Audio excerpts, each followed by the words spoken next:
اللهم صل على سيدنا ومولانا محمد. بسم اللہ الرحمن الرحیم. السلام علیکم ورحمۃ اللہ وبرکاتہ. کیا حال ہے آپ کا؟ کسی بہترین اردو داں کا جملہ نہیں بلکہ یہ اللہ کا قرآن ہے. فرمایا مشکل میں تم ہو تو گراں میرے محبوب پہ گزرتا ہے. حضور تو جلدی کرتے ہیں تمہاری بھلائی چاہنے میں. کیوں؟ رشتہ بڑا گہرا ہے. النبی اولیٰ بالمؤمنین من انفسہم. فرمایا یہ وہ محبوب ہیں جو تمہاری جانوں سے بھی تمہارے زیادہ قریب ہیں. رسول کائنات صلی اللہ تعالیٰ علیہ وآلہ وسلم امت کے حق میں نرم دل رکھتے. نرم. لوگ سمجھتے ہیں شاید کسی کا بھلا یہ ہوتا ہے اس کو 4 پیسے دے دیے جائیں. شاید اس کا بھلا یہ ہے کہ اسے نوکری پہ لگوا دیا جائے. شاید بھلا یہ ہے کہ اس شخص کو اگر کسی وہ مشکل میں آ گیا ہے تھانے کچہری کے معاملے میں تو وہاں اس کو سہولت دلا دی جائے, آسانی کر دی جائے, کسی کو مضبوط کر دیا جائے تو یہ اس کے ساتھ بھلائی ہے. میرے رسول پاک صلی اللہ تعالیٰ علیہ وسلم نے بتایا کہ میں نہ مکارم اخلاق کی تکمیل کے لیے آیا ہوں, میں تمہارا وہ نفع کرنے آیا ہوں کہ تمہارا دل ساری جگہوں سے ہٹا کے رب رسول کی طرف مائل کرنا ہے. تمہاری طبیعتوں کے اندر جو سختی ہے اسے نرمی میں بدلنا ہے. تمہارے مزاجوں کے اندر جو بے لگام خواہشات ہیں انہیں شریعت اسلامیہ کی پابندی کی لگام دینی ہے. حضور سید عالم علیہ السلام نے لوگوں کی اصلاح کا جو دیکھے نا, اگر کسی گھر میں بگڑے بچے سنور جائے نا تو روٹی تھوڑی بھی ہو تو گزارا ہو جاتا ہے. اگر گھر والے اخلاقاً اتنے اعلیٰ ہوں, ایک دوسرے سے پیار کرتے ہوں تو تھوڑے پیسوں پر بھی وقت گزر جاتا ہے. رسول پاک کا دل دھڑکتا تھا. کس لیے؟ صرف اس لیے نہیں کہ لوگوں کو نوکریاں مل جائیں, مال مل جائے, لوگ جو ہیں ان کے گھر کشادہ ہو جائیں, بلکہ حضور کا دل دھڑکتا تھا کہ لوگ دوزخ سے بچ جائیں, جنت کی طرف ان کا سفر ہو جائے. ان کے دلوں سے حسد کو, تکبر کو, غرور کو, انا کو, خود پسندی کو, عجب کو نکال دیا جائے. یتلو علیکم آیاتنا ویزکیکم, ان کا تزکیہ کر دیا جائے, دل صاف کر دیے جائیں. رسول پاک صلی اللہ علیہ وسلم احساس کے ساتھ جاتے. ہمارے ہاں نا تبلیغ ہوتی ہے لیکن اس میں درد نہیں ہوتا. اللہ ماشاءاللہ اچھے لوگوں کی بات نہیں کرتا. لو میرے جیسے آدمی نے تقریر کرنی ہے, گھنٹہ گزارنا ہی ہے, تو پھر بعض اوقات نفس کی خواہشیں غالب ہوتی ہیں تو وہ اصلاح سے زیادہ شوق داد لینے کا غالب آ جاتا ہے. وہ آپ کو پتہ ہے نا, وہ ہمارے ہاں پھر وہ نقیب محفل بیچارہ کبھی بھاگ کے ادھر چلا جاتا ہے, کبھی بھاگ کے ادھر آتا ہے, کہتا ہے میں نے جملہ دینا ہے. اب وہ ایسے لگتا ہے جملہ نہیں دینے لگا, کوئی ایٹم بم دینے لگا ہے جس میں اتنی اسے پریشانی. ایک جملہ کہنے لگا, سنبھال کے رکھنا, ضائع نہ کرنا, یہ نہ کرنا. وہ تو جملہ رہنے دے, تو آیت دے ہمیں کوئی قرآن پاک کی, تو ہمیں کوئی حدیث پاک سنا, تو سادی سی بات کر. یہ تو مطلب. اور پھر وہ داد کا اتنا شوق کہ جب تک سارے ہاتھ نہ کڑھیں, جب تک شمال جنوب والے نہ بول پڑیں تب تک بات نہیں ہوگی. یہ کیسی بات ہوئی؟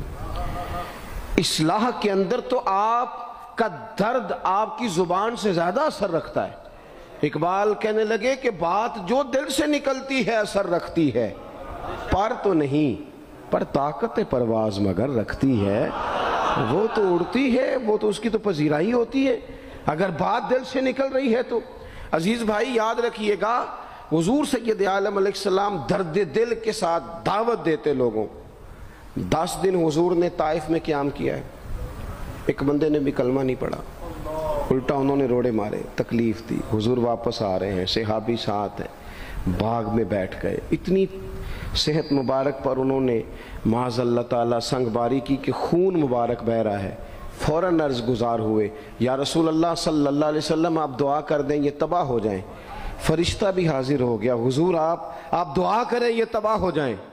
لیکن محبوب کے دل میں نرمی ہے نا امت کے لیے, اگرچہ یہ ساری امت دعوت ہے اس وقت, پر اس وقت بھی نرمی ہے.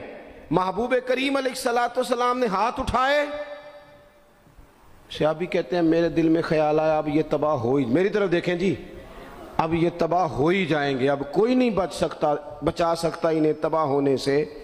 لیکن حضور نے کیا کہا؟ کہا اے اللہ انہیں ہدایت دے دے، انہیں پتہ ہی نہیں یہ کیا کر رہے ہیں۔ فوراً عرض کی یا رسول اللہ ایک نے بھی کلمہ نہیں پڑھا، ایک نے بھی کلمہ نہیں پڑھا۔ کبھی پتھر مارنے کے والے کے لیے بھی دل میں احساس ہوتا ہے۔ ہمیں تو کسی نے کچھ بھی نہیں کہا، کوئی گالی نہیں دی، کچھ نہیں کہا، پر ہم سخت کیوں ہیں بھلا؟ وہ ہمارے پیچھے نہیں چلتا ہاتھ باندھ کے، جی میں ہاں نہیں ملاتا، تو ہمارا دل اس کے لیے سخت ہے۔ دو ہی تو بندے ٹھیک ہے دنیا میں، ایک میں ٹھیک ہوں اور ایک جو میری ہاں میں ہاں ملائے پوری وہ ٹھیک ہے۔ دونوں ہاتھ باندھ کے پیچھے چلے، تیسرے کو میں کیسے ٹھیک ہونے دیتا ہوں؟ میرا مزاج ہی نہیں، اللہ ماشاءاللہ ہماری طبیعت ہی نہیں ہوتی ایسی۔ خدا کے بندو جب دل کشادہ ہوں، طبیعتیں کھلی ہوں، پھر اس طرح کا تھوڑی مزاج ہوتا ہے۔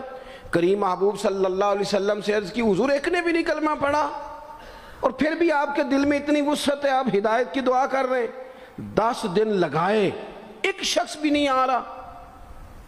تو محبوب کیا فرمانے لگے؟ کریم فرمانے لگے مجھے پتہ ہے انہوں نے تکلیف دی ہے، ایک نے بھی کلمہ نہیں پڑھا، جلدی نہ پریشان ہو جایا کریں۔ کچھ لوگ جلدی کچے جملے بوئے، ساڑی قوم نہیں ٹھیک ہو سکتی جی، ایسمو لگتا کچھ نہیں ہو سکتا دی، یہ نہیں ٹھیک ہو سکتے، فلانے نہیں ٹھیک ہو سکتے۔ شکوہ ظلمت شب سے تو کہیں بہتر تھا، اپنے حصے کی کوئی شمع جلاتے جاتے۔ اللہ کے حبیب صلی اللہ علیہ وسلم سے عرض کی یا رسول اللہ صلی اللہ علیہ وسلم ایک بھی نہیں مانا اور آپ نے پھر ہدایت کی دعا کی۔ تو یہ میرے محبوب کا امید کا طریقہ ہے۔ کریم فرمانے لگے اگر آج یہ نہیں مانتے تو پھر بھی تباہی کی دعا نہیں کرنی، یہ نہیں مانتے تو ان کی آنے والی نسلیں مان جائیں گی، مان جائیں گے لوگ۔ اپنے دل میں جب آپ نرمی لے آتے، ہمارے نا سینکڑوں نوجوان گناہوں میں چلے گئے ایک ایک علاقے سے۔ جو آدمی گناہ میں مبتلا ہوتا ہے نا وہ سخت تکلیف میں ہوتا ہے۔ انسان کو جو چیز سب سے زیادہ ستاتی ہے وہ اس کی اپنی غلطیاں ہوتی ہیں۔ حدیث میں فرمایا ما حاک فی صدرک، کھٹکتا ہے سینے میں، چبھتا ہے گناہ۔ یہ تکلیف دہ معاملہ ہوتا ہے، تڑپتے ہیں لوگ، سسکتے ہیں، لیکن روایتی انداز سارا جب ہماری مجالس اور محافل میں ہو جاتا ہے، کوئی نہیں وقت دینے والا، پیار کرنے والا، تھپکی دینے والا، بازو تھام، کوئی نہیں۔ ایک تقریر وہ ہے جو میں آپ سے کرتا ہوں، بس ٹھیک ہے گھنٹہ گزارنا ہے، تو وہ بھی کئی میری طرح کے لوگ ہیں جو جمعرات کو فیصلہ کرتے ہیں سویرے کیا بیان کرنا ہے۔ حالانکہ میری طرح کے جو چھوٹے ہیں وہ ہفتے سے ہی تیاری شروع کر لیتے ہیں تاکہ کچھ غور فکر کر کے قوم کے سامنے رکھا جائے، ضروری۔ اب ایک تقریر میں آپ سے کرتا ہوں، سمجھانے کے لیے عرض کرتا ہوں۔ ایک تقریر ایسی ہے جو خطیب صاحب آپ سے کرتے ہیں اور خدا نخواستہ اللہ تعالیٰ معاف کرے، صرف سمجھانے کے لیے، اگر ان کو پتہ چل جائے کہ ان کا بیٹا کسی غلطی میں مبتلا ہو گیا تو پھر بھی اسی طرح ہی داد و تحسین کے لیے لش پش کر کے تقریر ہوگی؟ نہیں، پھر یہ انداز نہیں ہوتا۔ پھر تو بچہ کو سامنے بٹھا کے باپ اپنی پگڑی اس کے پیروں میں رکھتا ہے، پھر تو ماں دوپٹہ پیروں میں رکھتی ہے، کہتی پتر میری کمائی نہ اجاڑ دینا، اور نہ پتہ چلا تو سگریٹ پینے لگ گیا، خدا خیر کرے، تیری مہربانی۔ سوتا نہیں، اس کا چہرہ پریشان ہے۔ اب بات آئی ہے نا، اب یہ وقت آیا تبلیغ کا، اصلاح کا۔ اسے منت کر کے سمجھایا، اس کو گزارش کی، اس نے کہا ابا جی غلطی ہو گئی تھی، آئندہ نہیں کرتا، پوری اس نے تسلی دی، پھر بھی نہیں سوتا۔ بچہ تو وعدہ کر کے چلا گیا، پھر بھی نہیں سویا، وہ اپنے کمرے میں چلا گیا اور اس نے مصلی بچھا لیا۔ کہا یا اللہ یہ میری عمر کی کمائی ہے، مالک اسے ہدایت دے دے۔ او بھائی جب تو اس انداز میں ملت کے ہر بیٹے کی اصلاح کرنے لگے گا، اور اس سے مراد صرف خطیب واعظ ہی نہیں، حضور نے ہم سب کے ذمہ لگایا تھا بلغ عنی ولو آیا، ہم سب کی ذمہ داری ہے لوگوں کے لیے، لوگوں کو قائل کریں۔ مجھے بتاؤ اپنی ذات کے حق میں قائل کرنا ہو تو کرتے ہیں کہ نہیں؟ ہوتا ہے نماز کی دعوت ہم کیسے دیتے ہیں؟ ہم کہتے ہیں پڑھ لیے کر نماز، اتنے پیسے کہاں لے کے جائے گا، یہی دعوت ہوتی ہے نا۔ وہ کہتا ہے تو نے اپنی قبر میں جانا اور میں نے، یہ تو ہے ہمارا دین کے حق میں۔ وہ محفل میں آنا اگر ٹائم ملا تو ٹھیک، یہ ہے دین کے حق میں۔ اور جب اپنی باری آئے، کسی سے 50,000 روپے چاہیے تھے، فون کیا اس کو، ملنا تھا، وہ کہتا حکم کریں، کہتے نہیں نہیں ٹیلی فون والی بات نہیں، کہتے میں تو 2 بجے ملوں گا، تو 2:30 بجے مل، پر میں مل کے کر لی۔ پھر جاتے ہی اس سے 50,000 مانگا نہیں، پہلے منت کی، دکھ سنایا، پھر اسے ثابت کرایا کہ تیرے علاوہ دینا بھی کسی نے نہیں، سارے غلط بندے ہیں، تو ٹھیک ہے معاذ اللہ۔ پھر اس کو یہ بھی ثابت کرایا وقت پہ واپس کر دوں گا۔ اتنی ساری گزارش کر کے رو دھو کے جب وہ پورا قائل ہو گیا تو آخر میں کہا مجھے 50,000 ہے۔ صحیح کہہ رہا ہوں؟ ہاں نہ تو کرو نا، چلو ہلکا سا ایسے ایسے تو کرو نا، ہوتا ہے کہ نہیں ایسے؟ او بھائی اپنے حق میں قائل کرنا تھا تو تجھے سارا طریقہ آتا تھا، اور رب رسول کے حق میں قائل کرنے کا تجھے طریقہ ہی نہیں آتا، تجھے پتہ ہی کوئی نہیں کہ کیسے قائل کرنا ہے۔ اپنے لیے تو نے قائل مائل کرنا تھا، سارا پتا تھا، سب خبر تھی کیسے منانا ہے، اور کسی کو مسجد کے لیے منانا تھا تو کہتا جی میری کو مانتے ہی نہیں، میری کون سنتا ہے۔ آپ جب تک اس درد سے، زازان نام کا ایک گویہ تھا، بغداد میں گاتا تھا، آواز بڑی سریلی تھی، بڑے لوگ اس کے گرد جمع ہو جاتے، حضرت عبداللہ ابن مسعود رضی اللہ تعالیٰ عنہ، حضرت عبداللہ ابن مسعود، یہ وہ خوبصورت ہستی ہیں کہ محبوب نے فرمایا ان سے قرآن سیکھا کرو، یہ اسی طرح پڑھتے ہیں جس طرح میرے اوپر نازل ہوا تھا۔ حضرت عبداللہ ابن مسعود رضی اللہ تعالیٰ عنہ صحابہ میں مفتی، صحابہ میں قاری، بڑے آدمی۔ حضرت عبداللہ ابن مسعود ایک دن گزر رہے تھے کسی مقام سے جہاں بھی وہ رہتا تھا، تو وہاں اللہ معاف فرمائے گانے بجانے کی مجلس سجی ہوئی تھی، وہ گا رہا تھا، آپ گزرے تو کانوں میں ہلکی سی آواز گئی، قریب ایک شخص سے پوچھا یہ کون ہے، کس کی آواز ہے؟ کہا حضرت یہ زازان نام کا ایک گویہ ہے۔ وہیں کھڑے کھڑے درد سے کہنے لگے کتنی سونی آواز ہے، کاش یہ قرآن پاک کی تلاوت کرتا، اتنی خوبصورت آواز ہے، کوئی تو ہو نا جو اس درد سے بات کرے، کاش یہ قرآن پاک پڑھتا۔ اور پھر دعا مانگتے آگے تشریف لے گئے۔ وہ جوان تھا، فارغ ہو کے باہر نکلا، لوگوں کا رش تھا، ایک شخص نے اسے روکے، کہا زازان ادھر آ، پتہ آج کیا ہوا؟ کہا جناب کیا؟ کہنے لگے جانتے ہو حضرت عبداللہ ابن مسعود کو؟ کہا جانتے ہیں۔ فرمایا وہ صحابی رسول صلی اللہ علیہ وسلم آج گزرے، تیری آواز ان کی سماعتوں سے ٹکرائی تو فرمانے لگے کاش یہ قرآن پاک پڑھتا۔ کہنے لگا صحیح بتاؤ انہوں نے میرا نام لیا ہے؟ صحیح بتاؤ میرے لیے کہا انہوں نے؟ میرے جیسے شخص کے لیے میں سوچ بھی نہیں سکتا، میں کہاں وہ کہاں، میرا نام لیا ہے؟ کہاں؟ تھوڑی دیر رکا، چند لمحوں پتہ نہیں سوچیں کہاں کہاں کا سفر کر کے آئیں، وہ ساری سوچیں درد بن کے آنسو بنی، اور پھر آنسو داڑھی پہ ٹپکے چہرے پہ آئے۔ پھر لوگوں سے پوچھنے لگا گھر کا پتہ بتاؤ گے؟ کہا وہ فلاں جگہ پہ موجود ہیں۔ دوڑا گیا، دروازے پہ دستک دی، حضرت عبداللہ ابن مسعود آئے، کہا کون ہو بیٹا؟ کہنے لگے حضور میں وہی ہوں جس کے بارے میں آپ نے کہا تھا کاش یہ قرآن پڑھتا، میں آ گیا ہوں، پڑھا دے مجھے قرآن پاک، پڑھا دے۔ کوئی بیٹھا ہوا مجھے دور دعا دیتا ہے، میں ڈوبتا ہوں پر سمندر اچھال دیتا ہے۔ کسی سے تو آپ پیغام حق کہیں، کسی کو تو دعوت خیر دیں، یہ سب سے بڑا بھلا ہے۔ اگر کسی بد اخلاق کو با اخلاق کر دو گے نا، اس کی بیوی سکون میں آ جائے گی، اس کی ماں آرام سے سونے لگے گی، اس کا باپ کہے گا وہ حد ہو گئی، میرا پتر ٹھیک ہو گیا ہے، تمیز سے بات کرنے لگا ہے۔ بچے پریشان ہوتے ہیں، بچے۔ میں بیٹھا تھا کھانا کھا رہا تھا گھر میں، تو میرے گھر والے کہنے لگے مدرسے کا کوئی بچہ باہر ہے، بڑا سخت رو رہا ہے۔ میں نے کہا بلاؤ، کسی استاد نے ڈانٹ دیا ہوگا، تو بچہ میرے پاس ہے تو اس کا وجود کانپ رہا تھا۔ میں نے کہا پتر کیا ہوا؟ کہنے لگا پیر صاحب وہ میری امی تے ابو کار پھر پہ لڑتے نے، کرو فون آیا ہے۔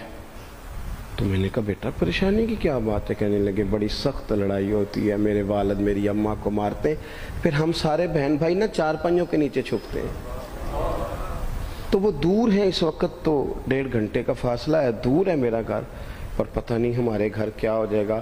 پیر صاحب آپ دعا مانگے نا، آپ دعا کریں نا، اس بچے کی کیفیت اور اس کے اوپر چھائی ہوئی آزمائش اور اس کے طبیعت میں اسے دیکھ کے میرے آنسو نکل گئے۔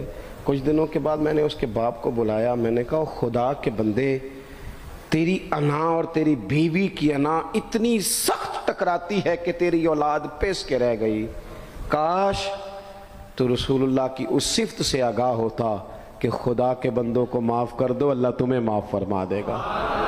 کاش تمہارے اندر وہ کیفیات ہوتی۔ تمہارے بچے میلوں دور رہ کے بھی تڑپتے ہیں کہ جانے گھر میں، کیوں؟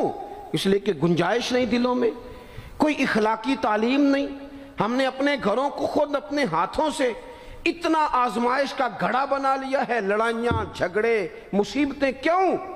کہ پیسوں کی تو تبلیغ روز ہوتی ہے کہ کمانے چاہیے، مال کی تبلیغ تو روز ہوتی ہے، درد نہیں بٹتا، اخلاق کی بات نہیں ہوتی۔ او سجنوں، ہمارا غریب گھر تھا اور میرے ابا جی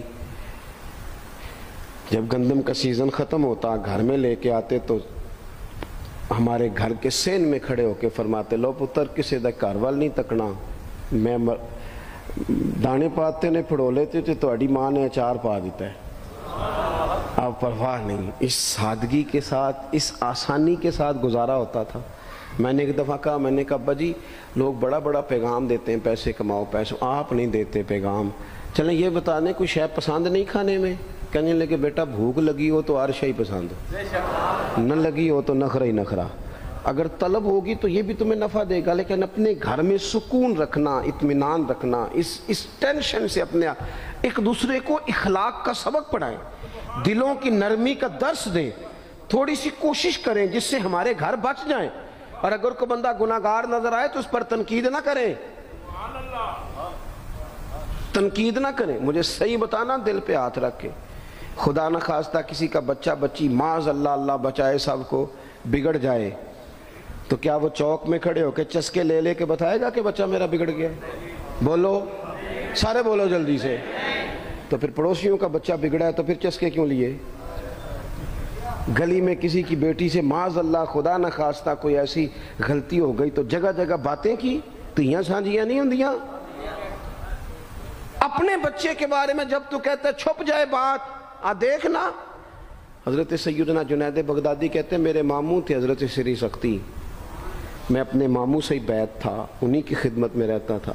فرماتے ہم جا رہے تھے، ایک دن انہوں نے چھڑی پکڑی ہے، ایک ہاتھ میں مجھے تھاما ہے، تھوڑا آگے گئے تو رش تھا، چند لوگ کھڑے تھے، تو حضرت سری سختی مجھ سے کہنے لگے جنید دیکھ تو صحیح رش کیوں ہے؟ تو میں گیا تو ایک نوجوان شراب پی ہے، معاذ اللہ نشے میں دھت لیٹا ہے، ارد گرد لوگ کھڑے، اور وہ چونکہ پوری طرح اس پر نشہ غالب ہے تو اول فول باتیں کر رہا ہے، لوگ بھی اس کے ساتھ جو ہے وہ ہنسی مذاق کر رہے ہیں، اس کا مذاق اڑا رہے ہیں، رش ہے۔ میں نے آ کے کہا حضور دفع کریں، ایک شرابی لیٹا ہے، لوگ بھی مذاق اڑا رہے ہیں اور بس ایسے شغل لگا ہوا ہے۔ سارے لوگ تماشبین نہیں ہوتے۔ ہاں حضرت فرمانے لگے نہیں جنید ایسے کیسے چلے جائیں، چل نہ مجھے لے چل۔ کہتے ہیں بوڑھے شیخ، ہاتھ میں نے تھاما تو وہاں لے گیا، حضرت نے لوگوں کو ڈانٹا چلو دوڑو۔ پرانے زمانے میں لوگ بزرگوں کی حیا کرتے تھے، سب لوگ وہاں سے چھٹ گئے۔ کہتے ہیں مجھے فرمانے لگے جنید جا پیالے میں پانی لا۔ کہتے ہیں میں ایک پیالے میں پانی بھر کے لایا، انہوں نے اپنے بوڑھے ہاتھوں سے اس کا منہ دھویا، اس کے چہرے پہ پانی ڈالا، اس کا منہ صاف کیا، پھر اسے کھڑا کیا، اسے گھر بھیجنے کو کہا۔ کہتے ہیں وہ وہیں ایک کونے میں سائیڈ پہ ہو گیا تو حضرت نا منہ دھو کے نا تھوڑی دیر چپ کر گئے، پھر 2-3 لمحے گزرے تو ان کی آنکھوں میں زور زور سے آنسو ٹپکے اور ہاتھ اٹھا کے کہنے لگے مالک میں تیرا کمزور بندہ ہوں، میں منہ دھو سکتا تھا، میں دل تو نہیں نہ دھو سکتا، جو میرے اختیار میں تھا میں نے کر دیا، باقی تو مقلب القلوب ہے، کر نہ کرم۔ یہ کسی ماں کا بیٹا ہے، کسی خاتون کا شوہر ہے، او بھائی جو نشے پہ لگ جائیں ان کے بچے باپ کے ہوتے ہوتے یتیموں جیسی زندگی گزارتے ہیں، لوگوں کے مانگ کے کپڑے پہنتے ہیں۔ کسی نے کہا تھا اگر دشمن سے زیادہ بدلہ لینا ہو تو اسے قتل نہ کرو، نشے پہ لگا دو۔ معاذ اللہ، اتنا لوگوں نے، کتنا عام نشہ ہو گیا۔ کہا اللہ میں نا منہ دھو سکتا ہوں، دل نہیں، دل تو دھو سکتا ہے، دھو دے۔ کہتے ہیں یہ کہہ کہ حضرت اٹھے، تو میں نے عرض کی حضور ویسے منہ دھویا کیوں آپ نے؟ تو فرمانے لگے اس لیے دھویا ہے کہ جب تک منہ سے بدبو آتی رہے گی جتنے لوگ سونگتے رہیں گے اس کے شرابی ہونے کے گواہ بنتے رہیں گے. میں نے اس لیے دھو ڈالا ہے کہ ہو گئے پیچھے جو ہو گئے مزید گواہ نہ بنے. حضرت سری سختی کہتے ہیں میں نے، حضرت جنید بغدادی کہتے ہیں میں نے اسی رات تہجد کے وقت اٹھ کے حضرت کو وضو کرایا، میں نے ان کا بازو تھاما، میں ہی ان کو مسجد میں لے کے گیا. کہتے ہیں جب ہم مسجد میں پہنچے تو وہ کل دوپہر والا شرابی ہم سے پہلے مصلی پہ بیٹھا تھا. کہتے ہیں میرے دل سے آوازیں نکل رہی تھی شیخ دیکھ لو پھر مالک کتنا کریم ہے، آپ نے منہ دھو ڈالا تھا رب نے دل بھی دھو ڈالا، کرم فرما دیا. کوئی ہو نا جو ایسا کرے.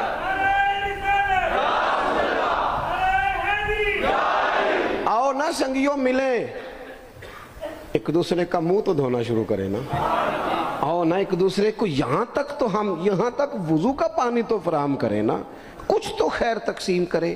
اخلاق کی تربیت کا میں دیکھتا ہوں ہمارے وطن میں اضطراب ہے، بے چینی ہے، اس طرح کا ماحول بنایا گیا ہے کہ لوگ ایک دوسرے کے حق میں سخت ہو گئے ہیں، مزاجوں میں تلخیاں ہیں، لڑتے جھگڑتے ناراض ہوتے لوگ، بگڑتے کوستے ڈانٹتے شکوے کرتے لوگ. شکوہ جو ہوتا ہے نا یہ بندے کو بے چین کر دیتا ہے، شکر بندے کو سکون میں مبتلا کرتا ہے. شکوے آزمائشیں اپنے دلوں میں وسعت لائیں، ایک دوسرے کو اصلاح کی طرف لائیں، ایک دوسرے کو پیغام دیں، ایک دوسرے کی تربیت کریں. تھوڑا سا حوصلہ، تھوڑا سا صبر، تھوڑی سی گنجائش اپنی طبیعتوں میں پیدا کریں. اپنے بچوں پر سب سے زیادہ نگرانی یہ کریں کہ ان کا اخلاقی معیار کیا ہے. اگر میں اور آپ خدا نہ خواستہ بچوں کو صرف یہ تربیت دیں گے نا کہ وہ پیسہ پیسہ پیسہ پیسہ، شادیاں بھی پیسے دیکھ کے کریں گے، تو یاد رکھنا پھر ایک دن وہ یہ بھی کہیں گے کہ ابا کاش تو کو ڈھابے کا کام کرتا تو آج ہمارے پاس بھی پیسے ہوتے. پھر باپ سے بھی پیسوں کا ہی مطالبہ ہوگا، پھر لوگ ماں باپ بھی پیسوں کے لیے چھوڑ کے چلے جاتے ہیں. پھر جب آپ نے تربیت جس چیز کی تھی تو نتیجہ بھی تو وہی برآمد ہوگا. یہ تو نہیں ہو سکتا کہ بندہ بیج کوئی اور لگائے اور درخت کوئی اور نکلے، یہ ہو نہیں سکتا. اگر ہم اپنے باپ سے روز جھگڑا کریں گے 5 مرلے کے لیے تو یاد رکھنا پھر ہمارا بیٹا 1.5 مرلے کے لیے بھی جھگڑا کرے گا. پھر معاملہ اس طرح کا مرتب ہوگا. ایک دوسرے کو اخلاقی پیغام دینا ضروری ہے. آخری بات آپ کی خدمت میں یہ عرض کرنی ہے اور یہ میری خواہش ہے کہ آپ اس پر زیادہ توجہ کریں گے انشاءاللہ. آپ سارے ویڈیو بنائیں، مجھے کوئی اعتراض نہیں، پر مہربانی کریں دیکھیں تو میری طرف نہ.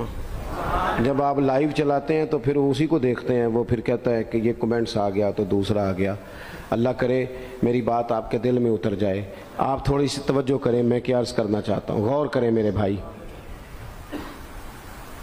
ملک میں نا مہنگائی تیزی سے عروج پکڑ گئی ہے، اور مہنگائی جب ہوتی ہے نا تو امیروں نے تو مال بیچنا ہوتا ہے تو ان کا دگنا ہو گیا تو وہ تو اور امیر ہو گئے.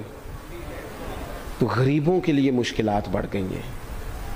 جو طبقات بیچارے تنخواہ دار تھے، کمزور تھے، میری طرف دیکھیں جناب، وہ اور کمزور ہو گئے.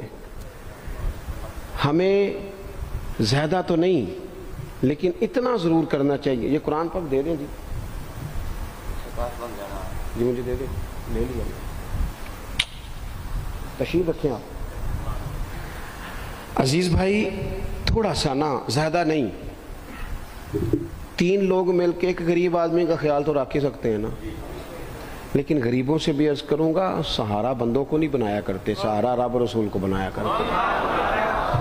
کسی سے تھوڑی سی مدد لینا تو ٹھیک ہے، چلو آگے جانے کے لیے تھوڑا سا سہارا لے لیں کہ اب مشکل ہے تو یہ کراس نہیں ہو رہا رستہ، تھوڑا سا سہارا تو لے لیں. لیکن جو لوگ مستقل سہاروں پہ آ جاتے ہیں ان کا تو پھر اپنی طاقت ہی ساری ختم ہو جاتی. گردن کو جھکا دیتا ہے خیرات کا پتھر، جہاں میں مانگنے والوں کے سر کبھی اونچے نہیں ہوتے. تھوڑی سی ہم نے ایک دوسرے کی مدد کرنی ہے. جو لوگ زیادہ مالدار ہیں ان سے میری گزارش ہے کہ تھوڑے سے خرچے کم کر لیں، اپنے ہاتھوں سے تقسیم کریں. یہ چھوڑ دیں کہ وہ میرے چچا کے جو بیٹے ہیں وہ میرے ساتھ اچھا سلوک نہیں کرتے، وہ فلانے ہیں، وہ ان کا سلوک اگر وہ کریں گے تو اللہ سے اجر لیں گے. آپ اگر ان کو محسوس کرتے ہیں نا وہ غریب ہیں، ماموں کے بیٹے، چچا کے بیٹے، گلی والے، محلے والے، تو تھوڑا تھوڑا کر کے اپنے بھائیوں کی مدد کرنی شروع کریں۔ دیکھو عید پہ کپڑے تھوڑے لے لو نا، ویسے بھی سوٹ کی ضرورت تو صرف عید پڑھنے کے لیے، بعد میں تو کپڑے بدل کے گوشت کرتے ہیں، تو بچے ویسے سوئے رہتے ہیں سارا دن۔ تھوڑی سی نا اپنے اضافی خرچے کم کریں۔